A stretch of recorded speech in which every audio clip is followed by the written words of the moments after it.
Yep, rolling. I forgot a couple shout outs. I don't think I thanked Smart Water. I don't think I thanked girls. Hey, shut the fuck up. Thank Nice. you. Don't be. Okay. Everybody hold up your bottle of Smart Water one more time.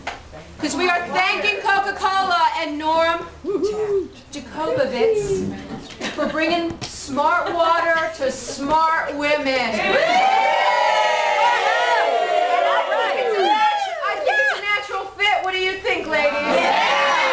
So that's what I'm thinking. Okay. We don't know, not Pepsi, because we're smart. We're smart. Smart. So, no Pepsi Coke. Yeah. So, okay. Shh, ladies. Shh. All right. Can we off today? What? How can we quieten down off today? Yeah, I know. Wasn't that was rousing and exciting, wasn't it? Yeah. Yes. I haven't been that excited in a long time. That does not speak well for me. Okay, so, all right.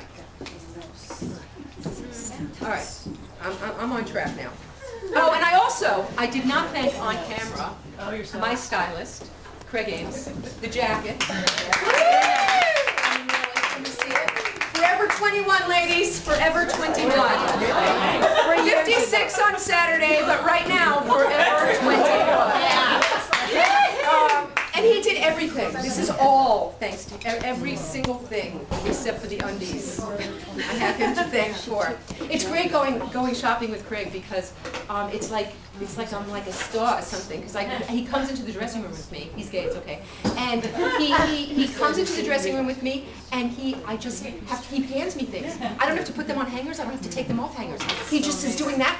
Oh my God! It's like that is almost like sex. That is so hot. I can't even tell you. Wow. Okay. Lynne Stewart has been a regular at When You Were Right for a couple of years now. From first glance, I fell in love. Her smile, her laugh. There's no one like her. And she's our booking agent. She brought Phil. She got us Phil Rosenthal because this is what happened. This is what happened because I've been trying to get Phil. So I met him at an event and he gave me an email. Wrong email.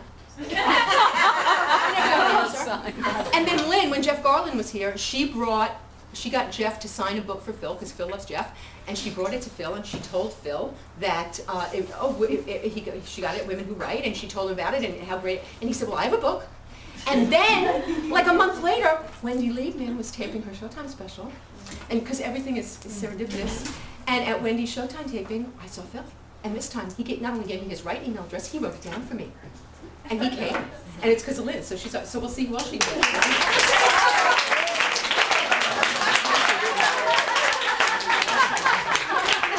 Vicki and Phil are having quite a thing. I love Monica. We do three-way. No,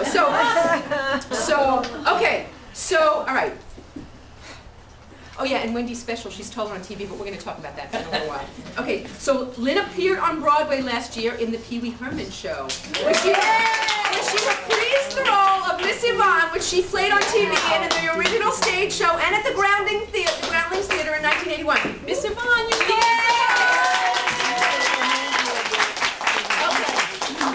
she's never left the Groundlings. She did 2 shows there last night. She was up until 2 in the morning. She was amazing. We love her. Oh my God, I didn't get to see. Okay. All right. Right now, she is back working with Paul Rubens again in the sold-out hit Beverly Winwood Presents the Actor Showcase. A nice spattering of applause. This summer, she appeared in The Odd Couple, the female version. Listen to who was in it: Cindy Williams and Joanne Worley. And Lynn. Oh my God.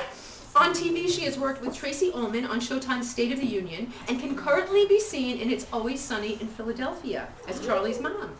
She doesn't mention in her credits that she's in Bridesmaids, like the whole movie. Is it Maya Rudolph's mommy? I saw it over the summer. Are you Maya Rudolph's mommy? Yes. Yes, she's Maya Rudolph's mommy. So I'm there with I don't say anything. but she's in the entire movie. She's in like every shot of the movie. And I had no idea, and I'm there with my kids this summer, and Lynne comes on, and I scream, "That's Lynne!" And my kids are like, "Ma, shut up." I'm so excited. So anyway, okay. All right, yeah, where am I? Okay.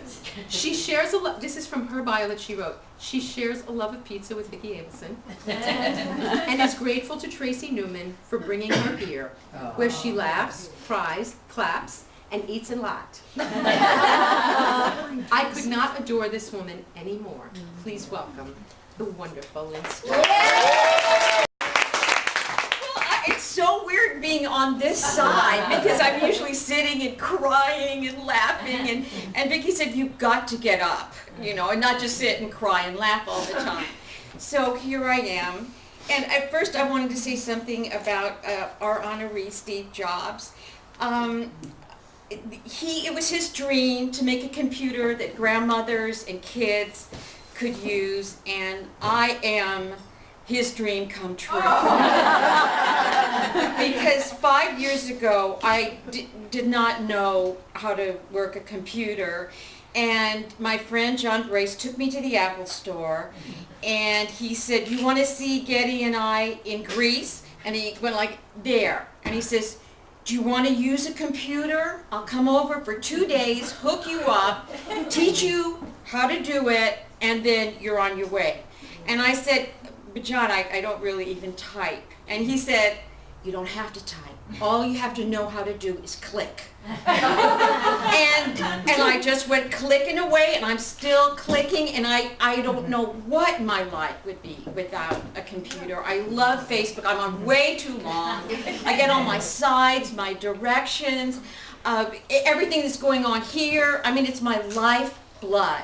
And I've reconnected with high school friends, and I just pretend like I was really popular, and then when they see me, they're like, "Wow, you were really popular." So I'm so grateful to Steve Jobs, because he truly, just like what you said, and it's no lie, he changed our lives. Let's give him an applause.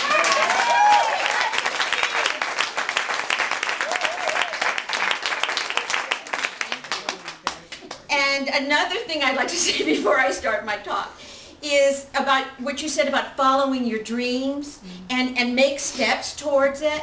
Well, I was in Hawaii, and I was in my late 50s, and I remember lying in bed on Waikiki. I mean, I was in my hotel room and thinking, you know, someday I want to learn how to surf. And then I thought, when? I'm 58 years old. When is this time that I'm going to learn to surf? And I went downstairs, and I found this big, heavy-set Hawaiian guy with a cigarette hanging out his mouth. And I went, "There's my teacher." And I asked him if he could teach me. And he said, "Oh, sure, I'll teach you." And then I said, "Can you wait a second?" And I went upstairs and took my blood pressure pill. And then I went downstairs, and he says, "Oh, you have bad back?" And I did. And I said, "No, my back's fine. Let's start." And I got up. I got up. My first lesson, I got up. And it was the thrill of a lifetime. It was everything you thought it would be. Surfing, it's just magical. And people, I didn't know enough not to do it, because when I got home, people were saying like, "Ooh, I'd be too scared. You know, I could never do that." And I did it. So I just wanted to say, everybody start surfing. Okay, I'll tell you a little bit about my story. My story is about being a volunteer at Tierra del Sol. It's a school for mentally handicapped young adults in Sunland, California. And I've been helping out with their holiday shows for many years. Okay. My first day, I opened the door to the theater arts department, which consists of one big room where about 35 students are sitting on the floor hanging out. A counselor told me to just sit and wait, and she would be back shortly. I sat on the floor and smiled and waved and introduced myself. One of the students looked over at me and said, "You're pretty." And then he started to jack off.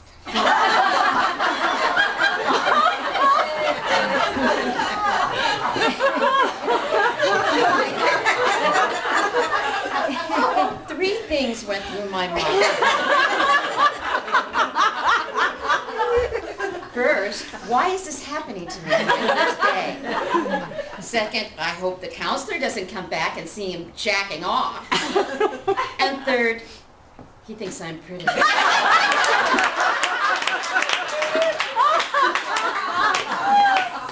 can't help himself.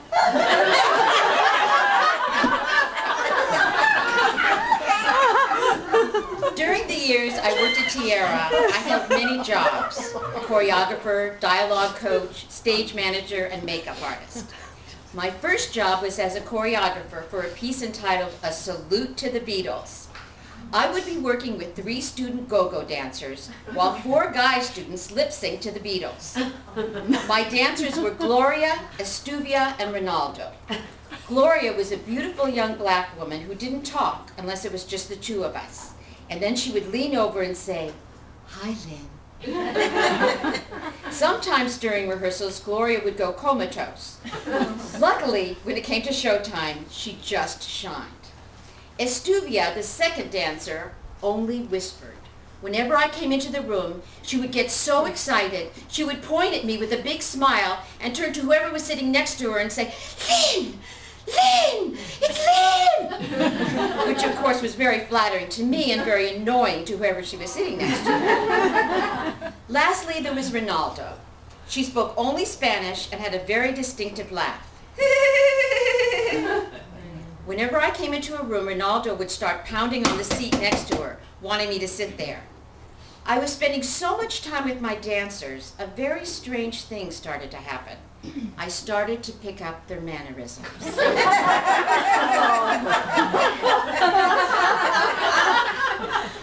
When I met my friend John Brace, named John Brace, at Greenblatt's, I would be so happy to see him, I'd start pounding on his neck. He'd tell a funny story, and Ronaldo's laugh would come out.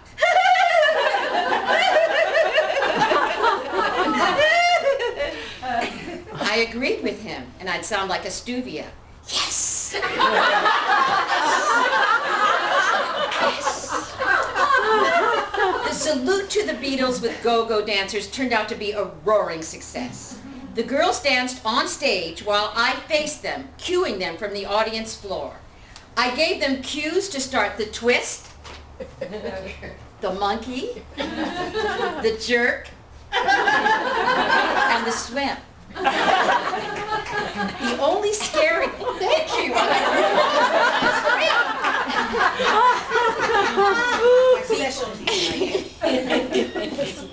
The only scary part was when Estuvia, in order to please me, twisted so fast her face started to turn beet red.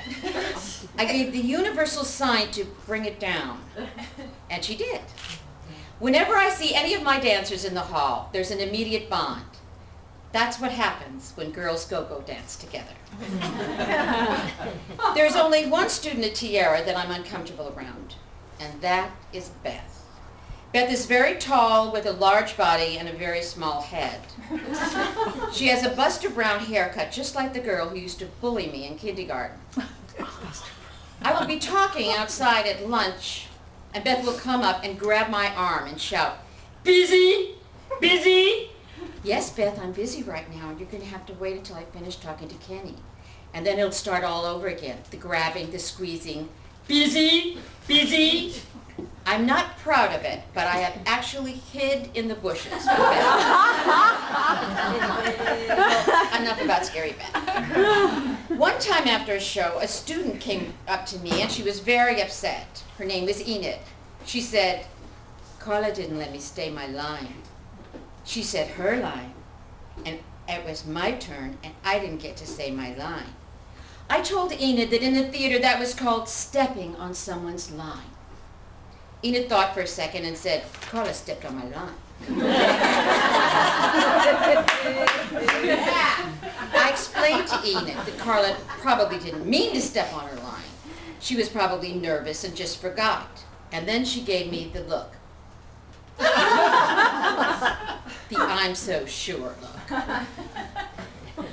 The universal look of an actor whose line has been stepped on. Nothing you can say will convince them that it wasn't done on purpose.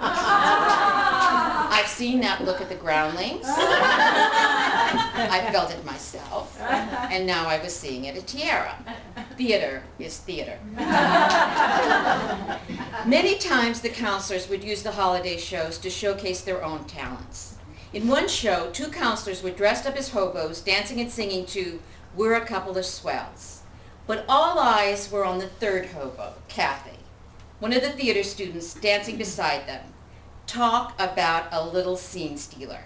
Kathy was making faces, doing pratfalls, and walking down the avenue all over the stage. She was a natural-born clown. And I realized something. The part of Kathy's brain that self-censors, that gets self-conscious and nervous on stage, doesn't work. So there's nothing to stand in the way of her comic genius. I was laughing through tears. She was so funny. Kathy was having the time of her life, and I relearned something from her. It's got to be fun. A few years back, the theater arts department changed hands, and I went to talk to the new counselor about doing makeup for the upcoming holiday show. She said, "We don't need you this year. The students are just coming out as themselves, and they're just singing." And I said, "Yes, but they're going to be on stage. Makeup's part of that. It makes you feel special. It makes you feel like an actor." The new counselor thought for a moment. She said, "Okay, but you'll have 45 minutes after dinner to do 30 makeups." And I said, "I can do it," without really knowing if I could. That night, after the show, after dinner, and many handy wipes, I looked at my actresses. I wasn't worried about the eyeshadow or the rouge, but the lipstick. Many of them had hair lips or no lips at all. Was I going to be able to give them lips in 45 minutes? Miraculously, the answer was yes.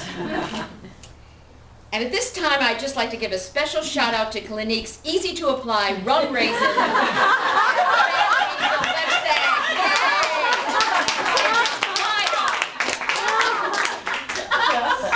What a thrill. Backstage, opening night, I saw 30 excited, made-up actresses and 5 happy actors with rouge. I looked at the clock. It was showtime. Thank you.